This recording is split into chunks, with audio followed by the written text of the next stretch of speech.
Welcome to another edition of the PonyFans.com Scouting Report, joined this week by our special guest, defensive coordinator Tom Mason, the architect of the 9th-ranked defense in America. And we're looking forward this week to battle for the Iron Skillet against TCU. When you think about TCU, you often think about their defense, with good reason. They've had some very good defenses in recent years. But the reason we have Coach Mason here today is TCU is off to a 3-1 start, in large part because of an offense that is averaging 44 points a game, has yet to score less than 35. And when you look at this offense, the first thing that jumps out is, for the first time in your tenure at SMU and seemingly in forever, Andy Dalton's not playing quarterback there anymore. What does that offense lose, or how does that offense change with him not under center?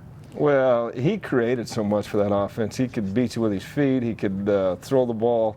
He was a great college quarterback. Replacing him is going to be tough. The new kid they've got in there, he does a good job. He's just not quite at that level yet. And what Gary will do with that offense is he'll taper it down to fit the needs of what that quarterback can do. And this kid is growing. You can see it every game. He gets better and better. He's got a good stable of receivers around him. He's got good running backs. They've kind of rebuilt the offensive line. But TCU's got their program up and running. Gary's been there a long time, and they're a team that's going to be good every year. All right, you talk about the new guy, Casey Pahal, I think is how you pronounce it. He's a big guy. He's 6'5", listed at 215. But beyond what you can read on a roster, beyond the height and weight and all that, what does he do particularly well, or when is he most dangerous? Well, he does intangibles. He throws the ball real well. He's about a 69% completion thrower. They keep the routes within what his arm can do.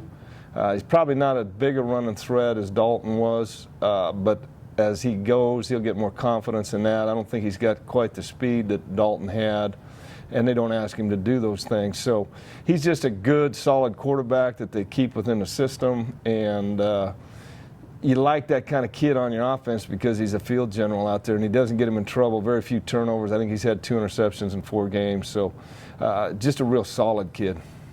All right, a lot of defensive coaches, yourself included, will often say, against whatever team we're playing this week, we want to make them one-dimensional. TCU is the most balanced team I've ever seen. 218.5 yards a game in rushing, 218.8 yards a game in passing. Can you make a team like that one-dimensional, and if so, how? Well, the first thing I've always said as a defense is you got to take the run game away first and force them to throw the football. That's the key to playing great defense. If you can stop the run, force them to throw the ball, get them into what I call manageable downs, 2nd and long, get them in 3rd and 3+, where the percentages go to the defense as far as they've got to throw the football, then you got a chance against them. But if the team can run the football on you, that's my worst nightmare as a coordinator. The team will come up, run the football right down your throat. They're eating the clock. You can't stop them. That's an ugly feeling. When you talk about the new quarterback, you have to look at his receivers. 3 of their top receivers from last year are gone, including Jeremy Curley and Jimmy Young, who seemingly caught 1 million passes there. Their number 2 guy from last year, Josh Boyce, wears number 82. He's back, leads the team with 25 catches for 400 yards.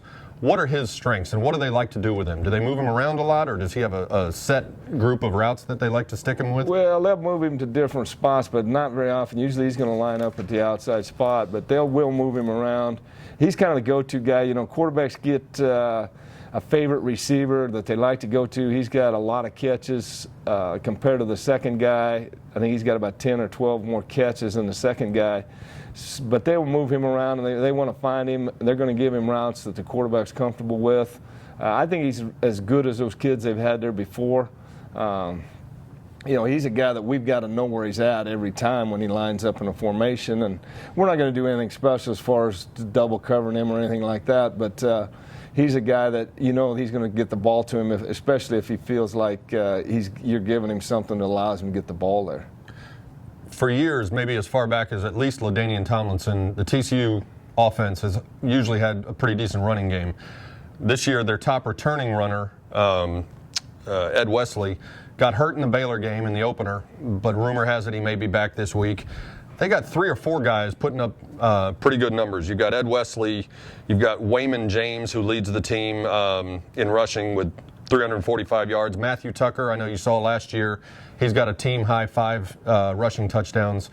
What's your focus against their rushing game? How different are those guys, or can you sort of defend them in similar ways? You know, they're all the same.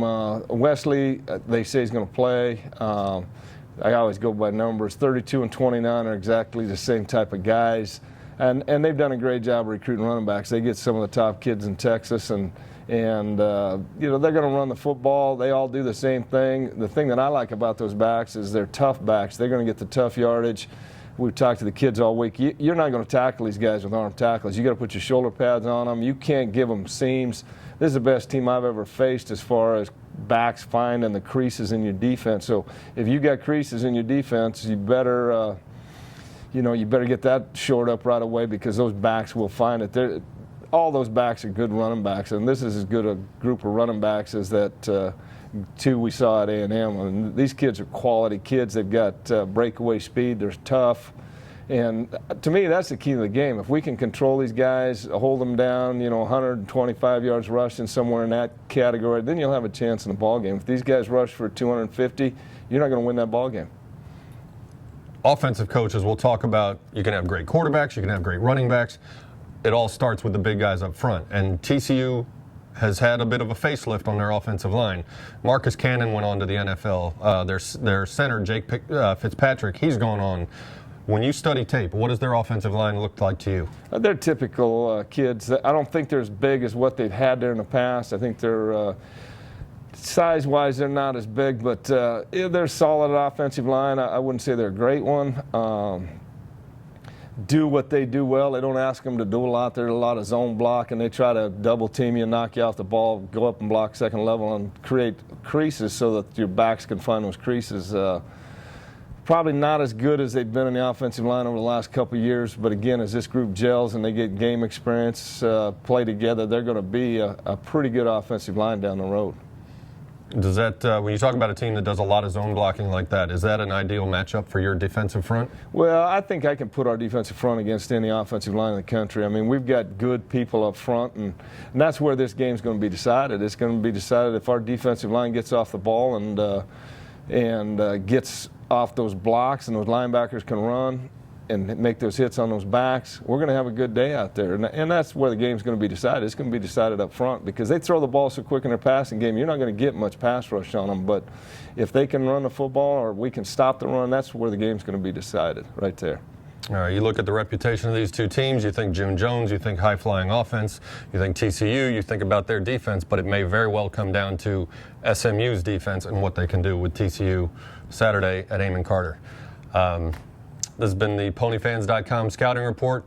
Thanks to defensive coordinator Tom Mason. Good luck Saturday. Thank you.